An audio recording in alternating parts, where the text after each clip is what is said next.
Hi everyone! Today I'll give you a video training about the Magnetic Immunoassay Analyzer X-Pro S361. As you can see, it's the instrument on the slide. This analyzer is used to measure the change in the AC magnetic susceptibility of a sample over time. The reagent is a solution having homogeneously dispersed magnetic nanoparticles, which are coated with antibodies. If the sample is a mixture of a reagent and an object to be detected, it can be used to detect the concentration of biomolecules in the object according to the change in the AC magnetic susceptibility of the mixture. This technology is called immunomagnetic reduction, which is often abbreviated as IMR. This video training can be divided into two parts. The first part is an introduction of X-Pro S361 and what needs to be checked before installation.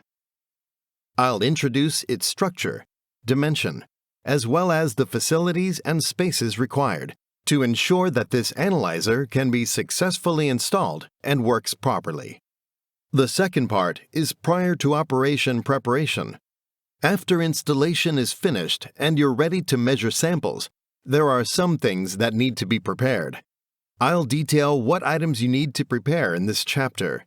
Please check and prepare all the facilities and consumables beforehand. Okay, let's get started with the training. Part 1. Introduction of X-Pro S361 before installation. In this chapter, I'll elaborate this analyzer's dimension, space, and facilities required, and the sources of noise. Please make sure all the items are prepared and remove the sources of noise before installation to ensure proper usage. The appearance of X-Pro S361 as in the picture and its dimension as the numbers displayed are 1.6 meters long, 0.9 meters wide, and 1.4 meters high. The whole instrument can be split into two parts according to their functions. The left part is the assaying part, which is equipped with excitation coils, pickup coils, a signal generator, and 36 sample wells. Samples will be excited and magnetized by the coils system. The signals will be collected and transmitted to a sensor in the right part. The touch panel is on the right part. Information is displayed on the touch screen, and the user operates via this touchscreen too, so the right part is called the controlling part. System overview is shown on this slide. You can find the power switch, the cover on the sample wells, LED lights, and touchscreen accordingly. Liquid nitrogen is necessary for sensor functioning. The liquid nitrogen tank is in the controlling part. A filling port for refilling liquid nitrogen can be found above the touchscreen. Regarding the LED light, the red light will light up for two reasons. The cover of the assaying part is open when the computer is on, or the computer is off when main power is on.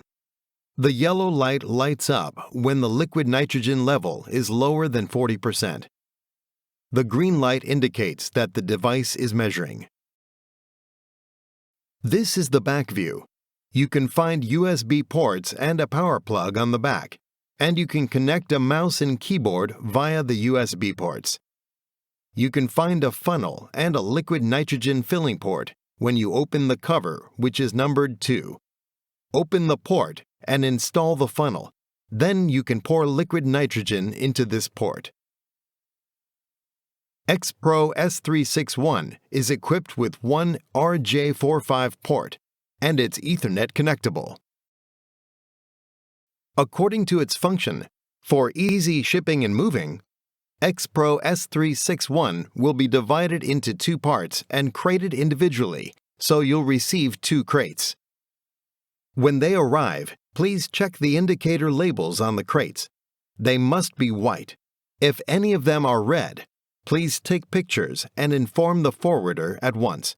Don't forget to keep evidence for claim in case the analyzer is damaged. The dimensions of the wooden crate are 100 centimeters wide, 112 centimeters long, and 150 centimeters high. Please prepare a space for 2 crates. In addition, please keep at least 80 centimeters around the crates. Don't put the crates close to walls. Otherwise, engineers will have no room to disassemble the crates. Preparing a pallet hand truck for moving the crates is also a solution. This analyzer will be divided into 2 parts as the left picture shows. The dimension of each part will be displayed on the next slide. Please check the routes from the place where the crates are temporarily stored to the destination where the analyzer will be installed. All the gates, aisles, and elevators should be wider than 90 centimeters. It's very important, otherwise it will be stuck and can't reach the destination. In addition, please make sure the depth of the elevator is deeper than 90 centimeters. After the machine is moved to your destination, please keep at least 40 centimeters around the analyzer for accessibility. The dimensions and space requirement are listed on this table. Once again, please read the table carefully and check the width of all gates, aisles, and elevators, ensuring the analyzer can be moved to your destination successfully and without delay. In addition, please check the power source and prepare a UPS in case a power outage occurs. The power source should be 100 to 200 volts. The tolerance is plus or minus 2%. Otherwise, the machine will be damaged, or noise will be generated, and the power source will be unstable. Please refer to the slide. AVR UPS is required. The specification requirements are as you see on the slide. The battery duration should be at least 5 hours, in order to make sure the program can be finished successfully if a power shortage should occur. Please prepare UPS with batteries. Battery capacity should be higher than 850 VAH, ensuring that one program can be finished successfully if a power outage occurs. Otherwise, all samples and consumables will be wasted. The UPS specification requirement is displayed on the right-hand side table.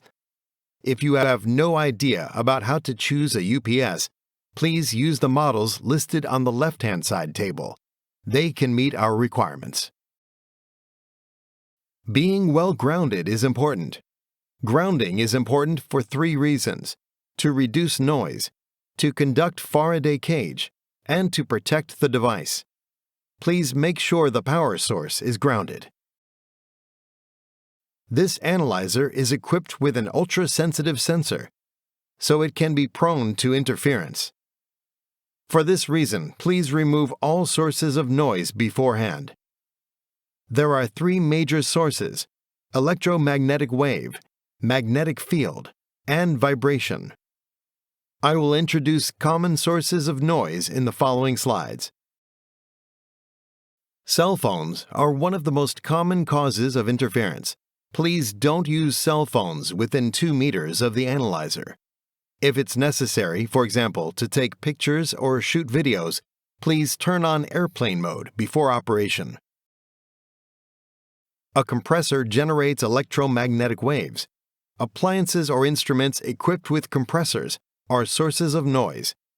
Please keep the analyzer away from air conditioner, freezer, refrigerated laboratory centrifuges, and similar appliances to avoid noise interference.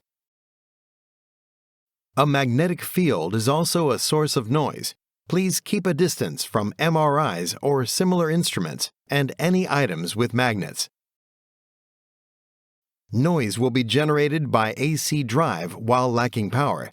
Please keep a distance from AC drives. Vibration is also an issue, and this analyzer will be influenced. Please keep a distance from motors, compressors, and any other sources of vibration. The safety distances are listed on the table. Please carefully check the room for this analyzer and keep proper distances from all the sources of noise mentioned. Part 2. Prior to operation, preparation after installation. This chapter is aimed to explain all the equipment, tools, and consumables needed during sample preparation and how to dispose of medical waste. There are 2 sections in this chapter. I'll list and introduce all equipment, tools, and consumables needed in Section 1, and describe waste disposal in Section 2. XPro S361 is equipped with a touchscreen. Users can operate without a keyboard and mouse, but you can prepare them if needed.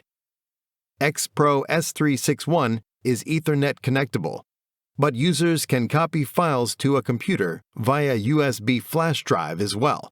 You can prepare a USB flash drive for file transfer. All the items needed are listed on the table. Please prepare all the items beforehand.